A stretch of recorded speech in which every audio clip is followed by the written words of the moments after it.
Good afternoon সবাইকে। আজকের গরমটা বেশ ভালোই পড়েছে। এরম মেঘলা মেঘলা ওয়েদার, তার মধ্যে একদম কাঠফাটা রোদ উঠেছে, আর তারপরে গরমটা বেশ ভালোই লাগছে। এই গরমের সময় বেশ ঠান্ডা জায়গায় ঘুরতে গেলে ভালোই হয়, কিন্তু কী করা যাবে, সব সময় তো যাওয়া যায় না।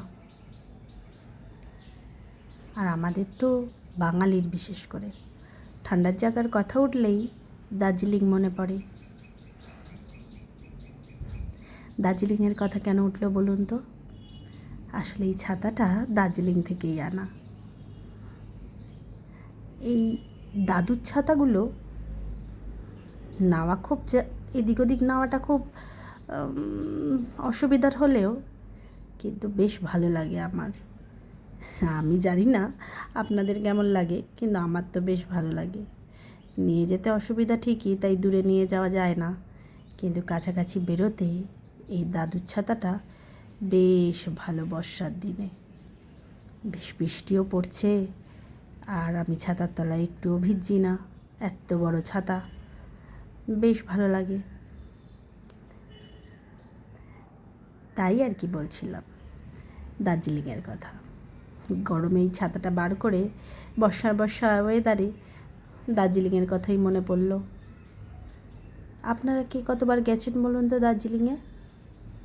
আশা করি অনেকবার। সত্যি কথা বলতে বাঙালির তো দীঘা, পুরী আর দার্জিলিংটা হয়েই থাকে বারবার। এখন আর অত ভালো লাগে না ঠিকই দার্জিলিংয়ে আমার, কিন্তু তবু ওই মেলে যাওয়াটা বেশ ইন্টারেস্টিং, বেশ ভালো লাগে। আমি যখন প্রথম গেছিলাম তখন বহু বছর আগে, সেই 2005, 6, 7 এরকম সময়। তো তখন মেলটা অসাধারণ লেগেছিল। অবশ্য প্রথম দার্জিলিংয়ের মেল দেখা, ভালো তো লাগবেই। দার্জিলিং সবার একটা নস্টালজিক ব্যাপার আছে দার্জিলিং নিয়ে, তো তাই ভালোই লেগেছিল। আর এবারেও যখন গেছি বেশ ভালো লেগেছে।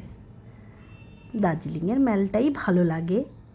হ্যাঁ, আর সব চা বাগান, মেঘের মধ্যে দিয়ে যাওয়া, এগুলো তো বাঙালির কাছে একটা মনোরম ব্যাপার। তো এগুলো বাঙালির খুবই ভালো লাগে, সে নিয়ে কোনো সন্দেহ নেই। তা তো অবশ্যই। তো ওখান থেকে এই ছাতাটা নিয়ে এসেছিলাম। ছাতাটা বেশ বড় এবং দেখতেও বেশ সুন্দর।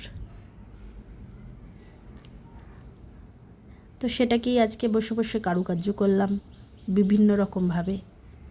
দেখুন, আপনাদের যদি ভালো লাগে অবশ্যই একটা কমেন্ট, একটা সাবস্ক্রাইব করে দেবেন, একটু লাইক দিয়ে দেবেন, আর একটু